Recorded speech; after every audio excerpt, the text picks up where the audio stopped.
Hello and welcome to Washington, D.C., the nation's capital in the southern end of Amtrak's Northeast Corridor. Standing as Amtrak's second busiest, Union Station sees around 5 million Amtrak passengers per year. But today we're aiming for a different kind of service, heading southbound on the Virginia Railway Express, a lesser-used commuter service connecting Virginia to the heart of the nation. So sit back and relax and join me on this journey from Washington, D.C. to Fredericksburg, Virginia. Our journey begins outside Washington Union Station, one of the greatest stations in the United States. First built in 1907, Union Station serves a total of 15 intercity rail lines, with 10 Amtrak routes, 3 MARC commuter lines, and 2 from the Virginia Railway Express, not to mention the streetcar and subway lines that connect to the rest of the city. Heading through the main entrance, we can make our way inside into the greatest part of the station, the main hall. The main hall is unbelievable. Sitting at an incredible 219 by 120 feet with 96-foot high ceilings, the main hall is the true centerpiece of Union Station. Lining the Great Hall are 26 centurions, each a massive plaster statue modeled after ancient Roman soldiers who are said to be a protective force guarding all who travel through the halls of Union Station. A quick glance at the departure board on our way further into the station shows that our train, VRE number 301, is still set for an on-time departure of 1 p.m. Just beyond the main hall is the train concourse, which, although not as tall as the main hall, spans the entire length of the terminus. The space was used as the main departure hall in the past, however it has since been renovated with plenty of shops and restaurants. Following the VRE signs throughout the station leads us to Gate G, where instead of heading out to the platforms, we're guided out to a secondary waiting area for tracks 23 through 28.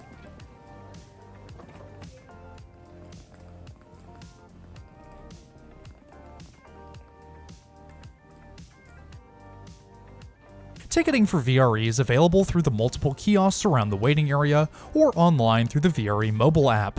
Our ride down to Fredericksburg today cost me $12.15, which isn't terrible for commuter rail pricing. If you really want to save a few bucks, then Amtrak is the way to go, as tickets between DC and Fredericksburg can be bought for around $10. That being said, Amtrak stops at significantly fewer stations than the VRE, and with fewer trains per hour, VRE can often be the only option. Heading down to track level, we find that our train has yet to arrive. But with all signs pointing to an on-time departure, it wouldn't be long now before our train pulled in. As expected, we don't have to wait long before our train fills the empty track 24. Rounding the bends out of the yard is train 301, led by MPI MP36PH-3C locomotive number V63 with 4 gallery cars in tow. The train comes to a stop and we can head down to the last car to climb aboard. Gallery cars aren't known for their quality, but VRE has done a great job to restore and update these with modern equipment. For starters, the exteriors have received a new coat of paint, plus electronic destination displays for both inside and out. The interiors have been kept in great shape with what appears to be new upholstery and better lighting, which really helps bring these cars to life. The seats themselves are fairly standard for commuter trains, with only around 2 inches between my knees and the seat back, with little space beneath to stretch out.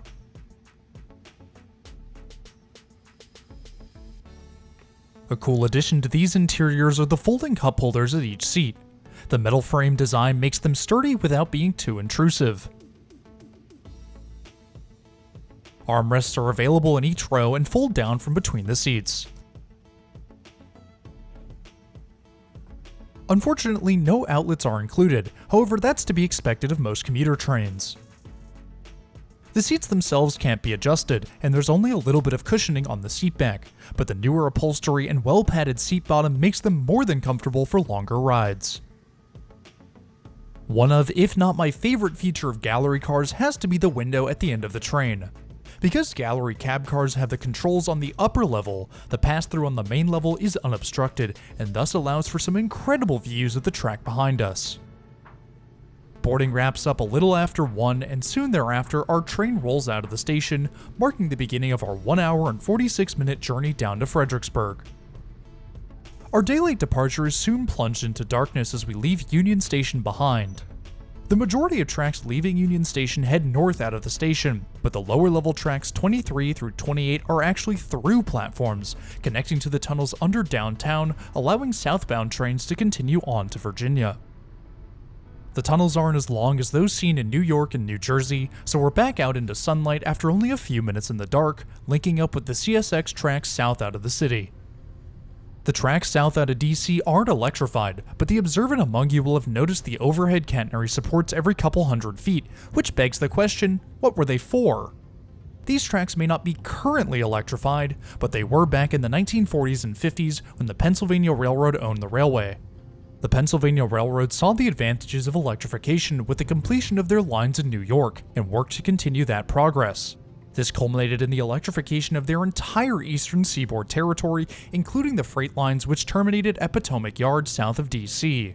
Part of this expansion included the tracks over which we ride now, which were designated as freight lines, with trains running around the city center instead of through it.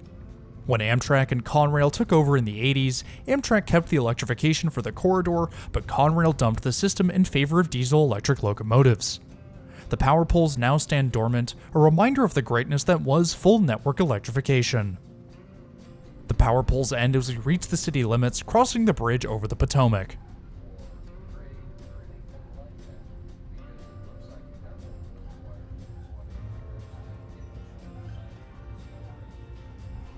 As we leave DC behind, let's take a quick look at some stats about our train.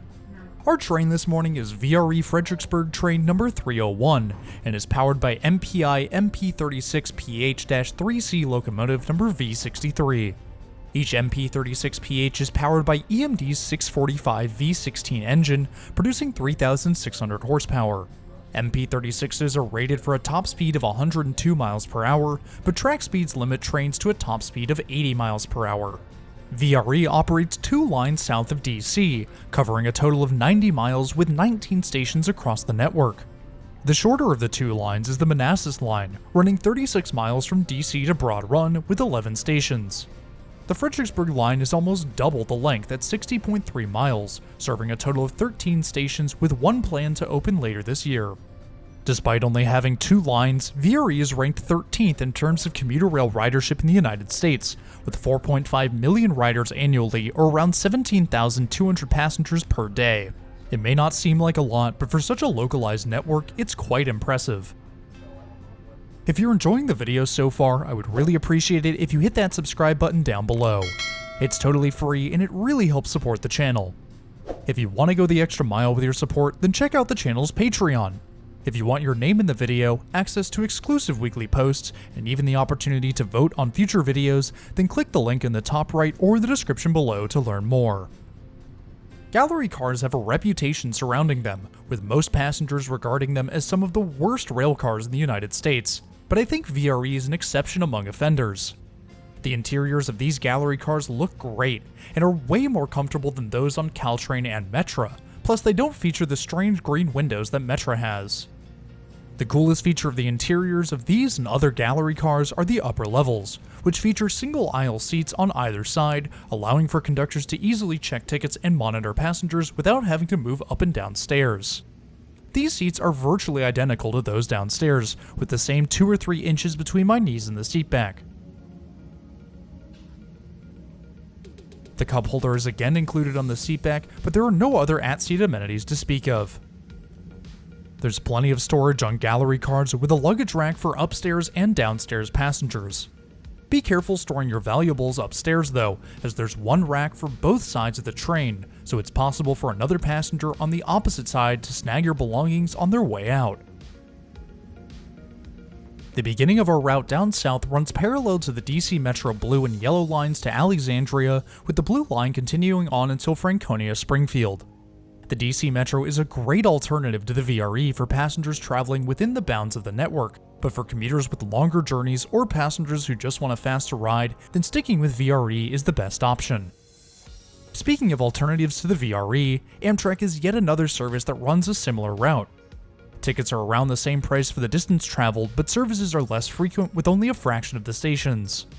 Alexandria is one of those overlaps, and we've made our stop here just as Amtrak Northeast Regional number 94 pulls in, making the northbound run from Norfolk to Boston. As we head out of Alexandria and resume track speed, we can hop up to take a look at the bathrooms on board, which are located at the center of select coaches. In all honesty, I wasn't expecting much from these bathrooms, especially considering those in other gallery cars, but these were a surprising exception. All bathrooms on VRE are accessible, meaning they're incredibly spacious. The facilities were very clean and lacked any graffiti, damage, or other marks of wear and tear. The sink was in great condition and worked well with plenty of water pressure, and the soap dispenser was fully stocked.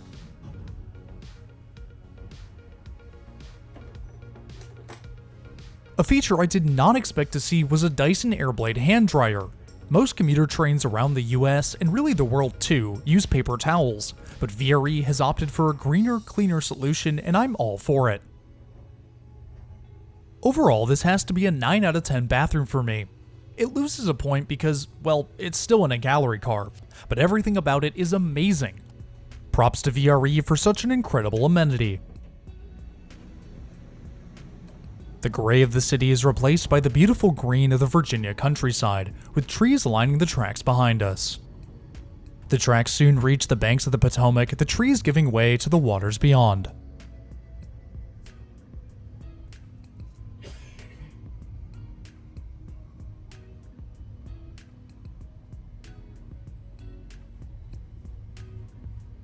It's a quick cruise down the coast, and we're soon arriving at our destination of Fredericksburg, Virginia. Our train comes to a stop and we can descend the steps onto the platform. Thank you very much. Yeah, take care. Thank you. It's a quick station stop and our train continues on to its final destination in Spotsylvania.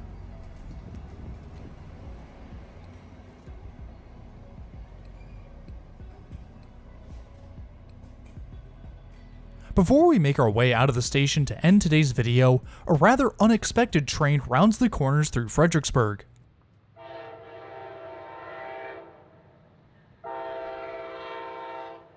The incredibly late-running auto train number 52 has finally made its way up the coast from Florida after over 5 hours in delays.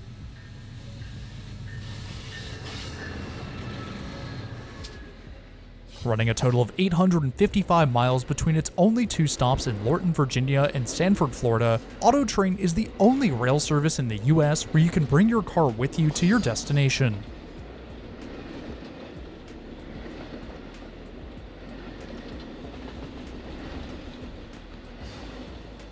As the AutoTrain leaves Fredericksburg behind, it's time to head to the exit to end today's video. Next week, we'll be back in the Netherlands for an amazing ride on the Thalys TGV from Rotterdam to Amsterdam in premium class, the highest class of service offered on board. The journey was incredible and you won't want to miss it, so be sure to hit that bell icon down below to be alerted when that one goes live. If you're new around here, I would really appreciate it if you hit that subscribe button down below. It's totally free and it really helps support the channel. If you liked the video, drop it a like too. Likes help push my content to more awesome viewers like you, and the more people who enjoy the content, the more trips we can take in the future. But anyways, that's all I have for today. Thanks for riding with me, and I'll see you in the next one.